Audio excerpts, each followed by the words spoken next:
Assalamualaikum. Salam sehat, salam berbahagia semua. Kembali ke channel saya. Hafaz 7. Oke. Kita kali ini mau bahas buku yang seperti biasa yang baru selesai saya baca. Ini bukunya Black Showman dan Pembunuhan di Kota Tak Bernama. Karangan Keigo Higashino. Jadi ini buku terjemahan eh, karangan Keigo Higashino. Covernya menarik. Saya salah satu alasan saya beli ini karena covernya keren coy. Itu covernya ini 2 layer ya. Yang kartu-kartunya ini kayaknya kartu asli, yang belakangnya itu sepertinya ilustrasi gambar 2 dimensi, ilustrasi tangan. Kalau ini ya, kalau kartu-kartunya sepertinya itu gambar kartu asli yang diedit layar depannya tuh. Keren sih, keren. Ada sentuhan sedikit emboss di gambar di The Showman ya. Itu embossnya itu bikin menarik juga, menggilap, keren. GM tulisan ini, tulisan K dan H sebagai inisial Keigo Higashino. Oke. Belakangnya seperti ini, gambar cover belakangnya. Jadi ada suasana desa ya, background suasana kota kalau kita bilang, gambar-gambar pemukiman, sebuah pemukiman daerah terpencil yang lama-lama di bawahnya cuma kosong aja, tapi di atasnya ada ilustrasi di backgroundnya, ilustrasi sebuah pemukiman. Black Showman dan Pembunuhan di Kota Tak Bernama. Kemudian ada tulisan Jepang ya. Pembunuhan bisa terjadi di mana saja, termasuk di sebuah kota kecil, terpencil, dan nyaris terlupakan di tengah pandemi COVID-19. Seorang mantan guru SMP ditemukan tewas tercekik di halaman rumahnya sendiri. Polisi tidak tahu apakah ini pembunuhan terencana, pembunuhan tidak sengaja, atau aksi pencurian yang berakhir dengan pembunuhan. Korban adalah guru yang disegani. Setelah pensiun pun, mantan murid-muridnya sering menghubunginya untuk meminta bantuan atau nasihat. Jadi tentu saja, para mantan muridnya yang pulang ke kota itu demi menghadiri reuni termaksud dalam daftar-daftar orang-orang yang dicurigai. Polisi kebingungan, dan si pembunuh lega karena identitasnya tidak akan pernah ketahuan. Namun, ia tidak menyangka bahwa putri korban akan muncul bersama pamannya, seorang mantan pesulap eksentrik, dan ikut menyelidiki apa yang sebenarnya terjadi dan mencari tahu siapa yang membunuh Kamio Eiji. Kemudian ada keterangan penerbit Gramedia Pustaka Utama, ada barcode-nya, mungkin untuk pencarian di internet, untuk pencarian bukunya. Itu penerbit Gramedia Pustaka Utama, Bandung Kompas Gramedia, Blok 1 lantai 5, Jalan Palmerah Barat nomor 29 sampai 37, bla bla bla bla bla. Dengan Twitter penerbit yaitu @bukugpu, nyambung semua, dan Instagramnya juga @bukugpu. Kemudian ada juga @fiksigpu. Nah, kemudian di bawahnya ada alamat situs websitenya gramedia.com. Ini jenis buku ini adalah dimasukkan kategori novel 17 plus.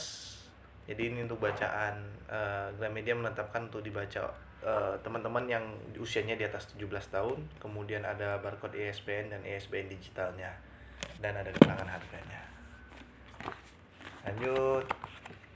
Di sini ada tulisan kecil. Ada sedikit di covernya ini. Ada sedikit riwayat hidup mungkin ya. Jadi bilang riwayat hidup Keigo Higashino sebagai pengarang. Lahir pada tahun 1958 di Osaka, Keigo Higashino adalah salah satu penulis paling populer di Jepang.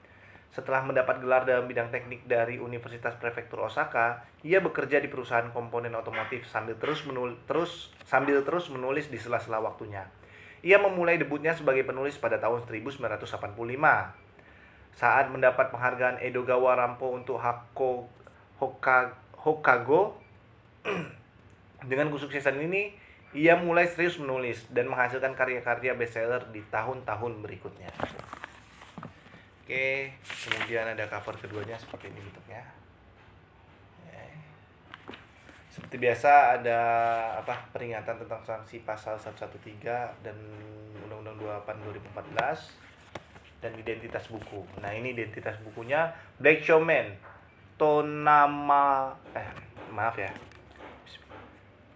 Black Showman to Namonaki Machi no Satsujin.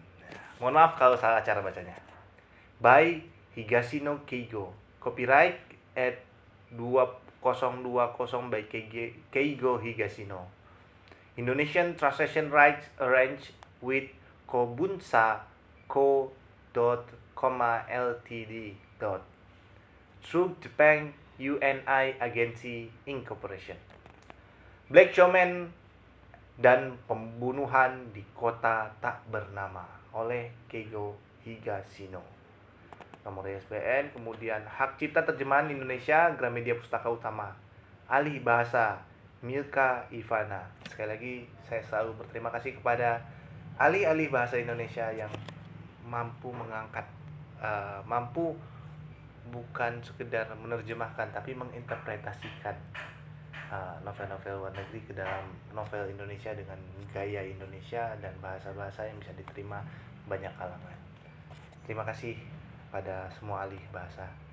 Editor Juliana Tan, ilustrator Sampul Martin Dima. Diterbitkan pertama kali oleh penerbit Gramedia Pustaka Utama, anggota IKAPI, Jakarta 2021.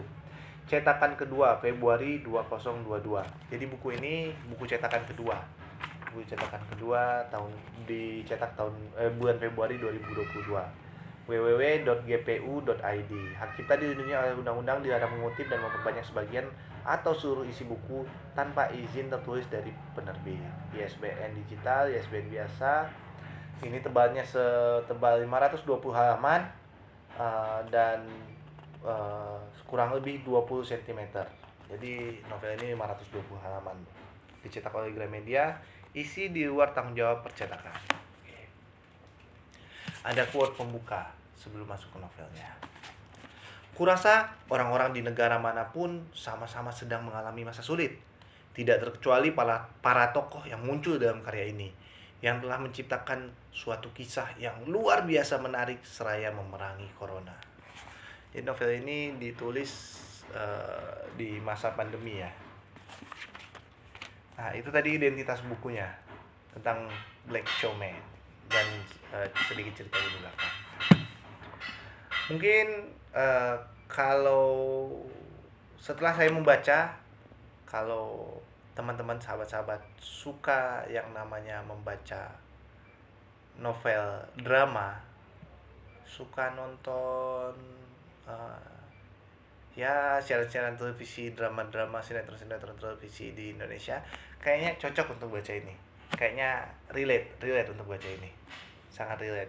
Walaupun Anda tidak terlalu suka dengan genre-genre misteri, tapi menurut saya akan relate. Karena menurut saya genrenya daripada misteri hanya bumbu, detektif hanya bumbu. Tetapi yang benar-benar jadi genre novel ini ya drama. Kalau menurut saya ini drama bukan drama keluarga ya, drama kehidupan ya. Ini drama dengan bumbu-bumbu detektif, kalau saya bilang bumbu-bumbu misteri, tidak mencekam, banyak teka-teki, dan banyak intrik, yang pasti banyak side story. Jadi selain ada cerita utamanya, tapi sangat banyak side story di cerita-cerita ini. Jadi ini bisa dikatakan sebuah novel drama sih kalau saya bilang sih. Ya, kalau saya salah, saya mohon maaf ya kepada teman-teman semua. Black Showman bercerita tentang dimulai dari panggung sulap. Dimulai dari panggung sulap, drama sulap, kemudian drama itu terlupakan, di rewind, fast forward ke zaman sekarang. Itu ada kisah masa lalu di Amerika, sebuah pertunjukan Jepang yang mengagumkan, dan diceritakan di situ bagaimana pertunjukannya dan bagaimana para penonton terkagum-kagum atas pertunjukan sulap tersebut. Nah, kemudian dilanjutkan kepada cerita sang tokoh utamanya mulai muncul. Sang tokoh utamanya, saya nggak tahu tokoh utamanya itu adalah putri yang terbunuh, atau yang tokoh utamanya itu adalah pamannya. Nah, jadi ini bercerita tentang ada sebuah keluarga. Dia ada seorang putri dari seorang guru yang nama putrinya itu adalah Mayo. Panggilannya Mayo. Dia tersebut dia adalah seorang anak guru, seorang perempuan yang panggilan hari-harinya adalah Mayo. Dia anak dari seorang guru SMP, yang dimana dia dengan ayahnya tidak terlalu akrab, terutama setelah SMP. Nama ayahnya itu adalah Eiichi. Eiichi itu ditemukan oleh seseorang yang juga mantan muridnya pada suatu pagi. Jadi mantan muridnya ingin ke rumahnya membawa arak yang dia pedagang arak, dia mau membawa arak, mau meminta pendapat, datang ke rumah si Eiichi. Tapi tidak ada orang. Pintu terbuka, namun dengan sopan dia lebih baik memutar lewat belakang, memanggilnya lewat belakang terlebih dahulu daripada dia masuk ke depan begitu saja walaupun pintu terbuka. Dia berputar, saat memutari rumahnya untuk sampai ke rumah Eiichi, saat mau ke belakang ditemukanlah sebuah seonggokan tumpukan sampah yang tertutup koran tuh. Nah, yang saat dibuka tutupan koran tersebut ada jenazah Eiichi yang sudah tidak bernyawa.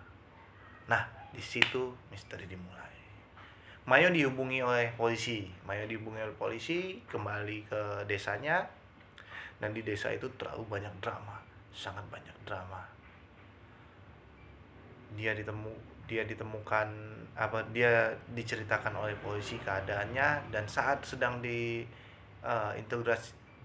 dijelaskan di dalam rumah Eiichi, si Mayo itu dikunjungi oleh satu orang lagi, yaitu pamannya.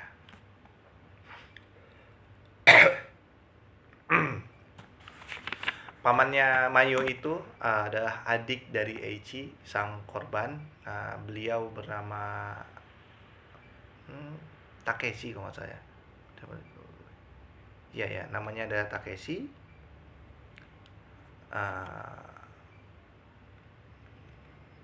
Mayo temukan dia, kita baca dikit ya. Namun Takeshi tidak menunjukkan ekspresi. Ya, Takeshi itu pamannya.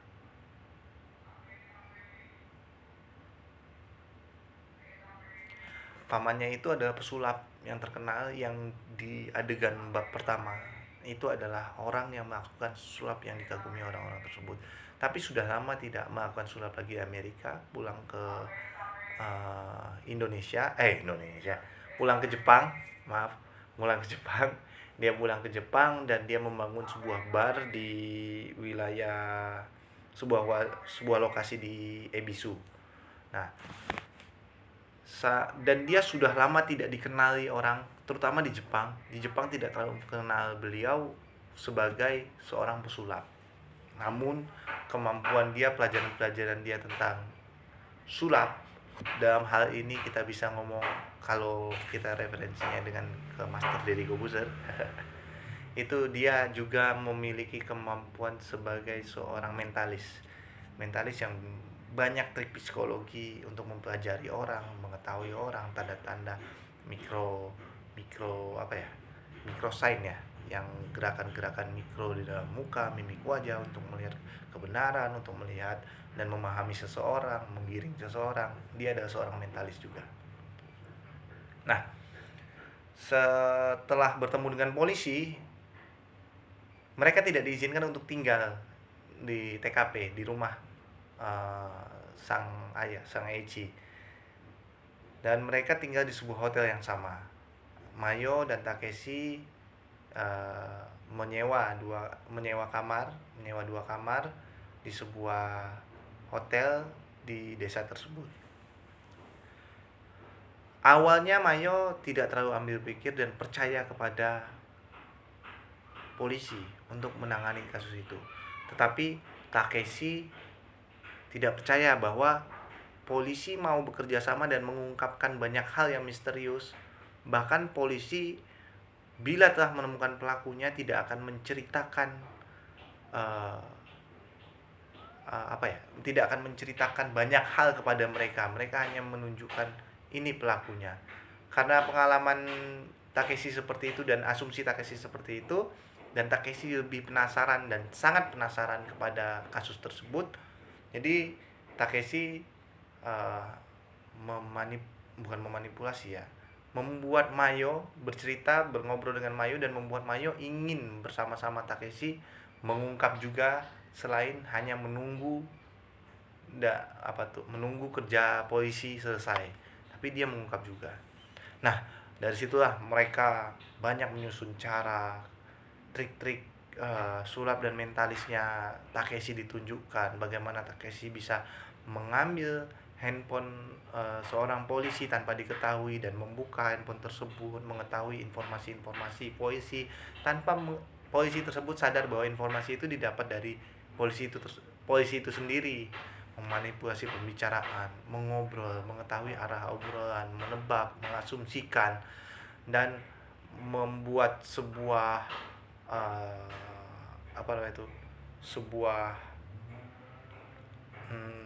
sebuah set dalam kehidupan Mayo yang posisinya sedang ditinggalkan oleh orang tuanya.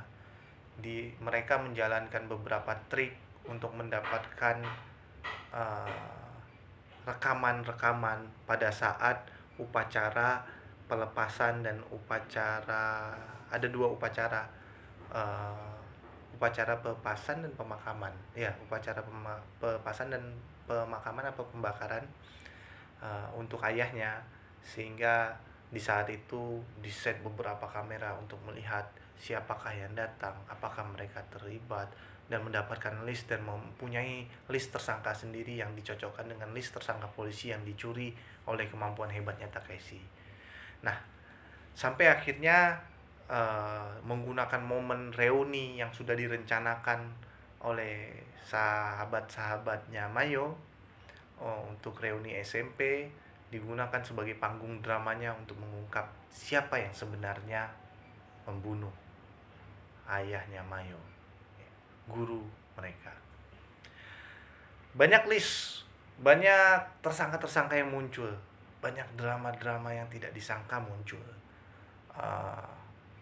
List tersangka yang hanya dari 3 menjadi banyak, menjadi hampir semua mantan siswa Eiichi itu dijadikan tersangka, terutama mantan siswa Eiichi yang sedang berada di dalam kota atau desa tersebut.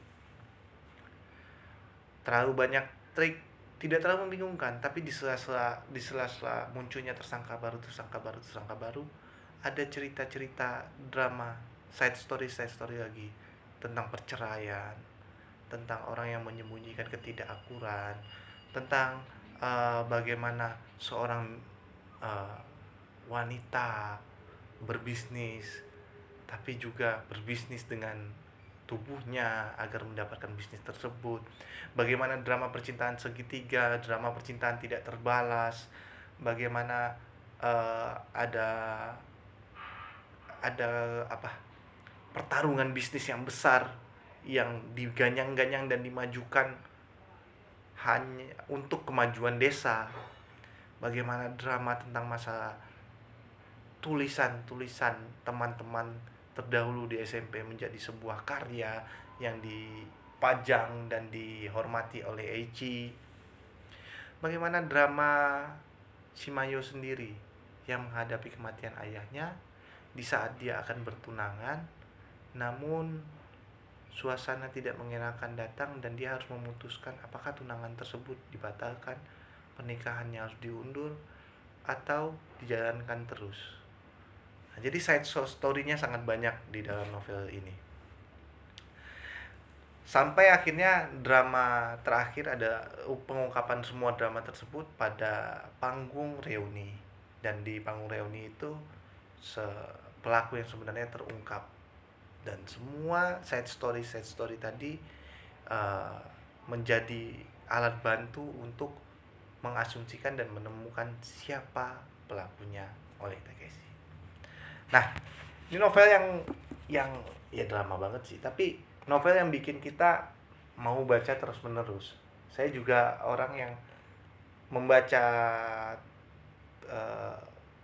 buku ini seperti biasa. Saya suka baca buku di dalam perjalanan ya. Saya dalam perjalanan pulang dari Banyuwangi menggunakan bis membaca buku ini, dan buku ini habis tinggal kurang dari 50 halaman saya baca di luar perjalanan. Jadi saya membaca buku ini kurang dari 10 jam. Saya bilang nggak maraton karena saya nggak merasa maraton. Buku ini enak, alih bahasanya bagus, dan memang karyanya si Keigo Higashino ini bagus dalam membuat titik-titik di mana orang agar membaca lagi, tidak meninggalkan bacaannya. Tidak mesti di setiap akhir bab dia membuat sebuah misteri, tetapi beberapa titik membuat kita penasaran, membuat kita terhanyut dan membaca terus tanpa disadari. Dan bahasanya lugas dan renyah. Jadi sehingga gampang dibaca, gampang ingat, gampang dipahami. Bukan sebuah novel misteri yang sulit dipahami, yang bikin kita penasaran siapa pelakunya, tapi kita terhanyut pada ceritanya. Kalau saat membaca, saya terutama sempat melupakan kebiasaan dalam novel misteri itu menebak-nebak dan merasakan untuk menjadi detektif juga gitu. Sempat hilang. Dan benar, ini novel drama menurut saya, sehingga terhanyut saya pada ceritanya. Bukan sekedar mencoba menebak bagaimana misteri itu terungkap. Nah, keren sih buku ini, kalau saya bilang rekomendasi untuk dibacakan. Terutama banyak sentuhan-sentuhan kegelisahan Keigo Higashino sendiri dalam menghadapi COVID dituangkan di dalamnya. Latarnya kan di sebuah desa, waktunya di saat COVID sudah akan mereda tapi akan muncul lagi, yaitu di saat masa-masa Delta baru selesai baru selesai dihadapi. Waktunya ada di masa-masa seperti itu, di masa-masa masih orang sudah mulai bergerak tapi orang juga menahan-nahan geraknya. Nah, di sini juga banyak sekali keresahan sosial, terutama Keigo Higashino, yang dituangkan dan diselip-selipkan di dalam novel tersebut dan diungkapkan banyak secara gamblang. Keresahan sosial yang tidak ada hubungan dengan COVID, salah satunya adalah tentang masalah orang hamil di luar nikah. Saya juga baru tahu tuh, rupanya Jepang itu juga tidak terlalu menerima tentang hamil di luar nikah, tetapi tentang masalah menjaga untuk berhubungan seks di luar nikah ya nggak apa-apa, tapi hamil di luar nikah itu masih agak tabu. Itu yang saya ambil, dan banyak keresahan lain dan drama-drama lain dimasukkan di dalam sini. Nah, keren itu. Tapi saya agak kritik ya, kalau di sini di belakang diungkapkan, namun dia tidak menyangka bahwa putri korban dan akan muncul bersama pamannya. Tidak ada kesan sedikit pun bahwa ketidaksangkaan bahwa putri korban akan muncul hadir di dalam novel ini. Kemudian di sini polisi kebingungan dan si pembunuh lega karena identitasnya tidak akan pernah ketahuan. Di sini tidak dilihatkan Keigo Higashino tidak sedikit pun meng-underestimate atau merendahkan kemampuan polisi Jepang. Malahan di sini terlihat persaingan dua orang, dua instansi, nggak tahu, satu instansi satu individu ya, si Takeshi dengan kepolisian. Dua orang yang sangat kompeten berlomba-lomba untuk mengetahui dan mengungkapkan sebuah misteri pembunuhan secepatnya. Jadi tidak sedikit pun Keigo Higashino di sini meng-underestimate kemampuan polisi Jepang. Malah banyak titik yang menunjukkan bahwa polisi Jepang itu jago loh, keren loh di sini. Cuman Takeshi tidak percaya kepada polisi Jepang akan memberikan informasi walaupun sudah menemukan pelakunya, sehingga dia hanya akan mendapatkan informasi siapa pelakunya tapi tidak akan menemukan informasi jelas kenapa, motif dan segala macam.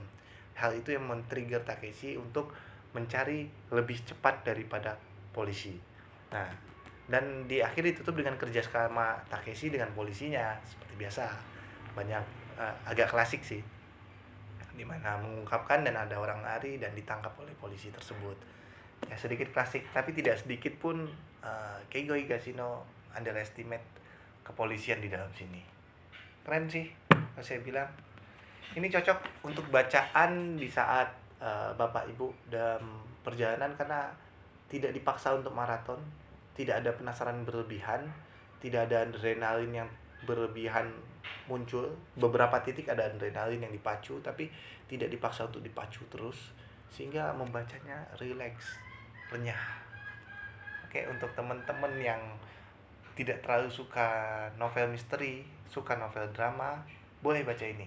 Dan sebaliknya, suka novel misteri, tidak terlalu suka novel drama, silakan baca ini. Karena dua genre tersebut tersaji dalam satu novel ini. Gaya penulisan Keigo Higashino naratif ya, sangat naratif. Tidak terlalu deskriptif kalau dalam novel ini, tidak menjelaskan dan tidak menggambarkan, tidak membuat imajinasi kita akan benda-benda nyata, tapi kita merasakan plot dan alurnya, dan kita merasakan jelas karakter-karakter orang yang dimunculkan, walaupun dimunculkan hanya dalam 2 paragraf, hanya dimunculkan singkat lalu dilupakan.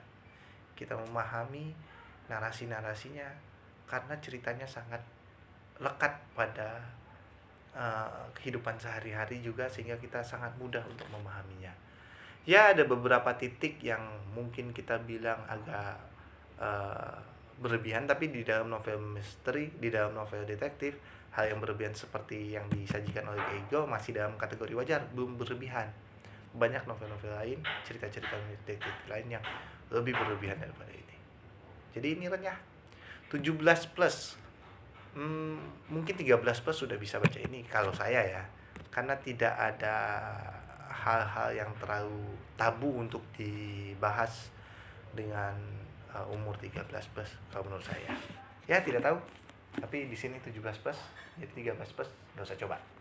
Di bawah 17 jangan membaca. Oke, itu komentar saya tentang Black Showman, seorang orang panggung yang membuat kehidupannya menjadi panggung dia sendiri. Terima kasih telah mendengarkan.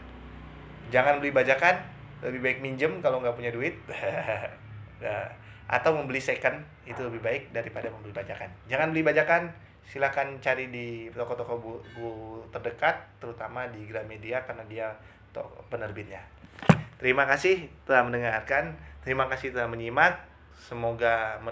Semoga bermanfaat. Salam sehat, salam berbahagia. Assalamualaikum.